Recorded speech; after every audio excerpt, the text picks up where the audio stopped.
Na rásib suasa leid a dúse, mar an inse ba má dúse na déna gén talc, gus na bigin na spíadarí na ngáta a dúse. Nuair bhí mis óg, bhí daoine go Americás go sasan agus bhín seantaí gúnaí rá bain silan se fós ag na fáileán. The grandparents of Grace were modest immigrants from Mayo, but their children were incredibly successful. And then Grace's own father, John B. Kelly, he was a self-made millionaire. Without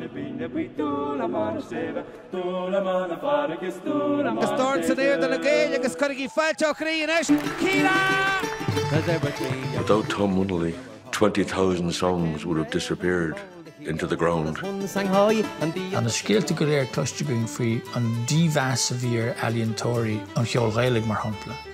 Áraigh sé sin go thomláin. Cumas. On recognition ag hip-hop airnach, you know, a bhfuil ó hasná. Goose chase trying to keep the pace. Life flying by and it's feeling like a race.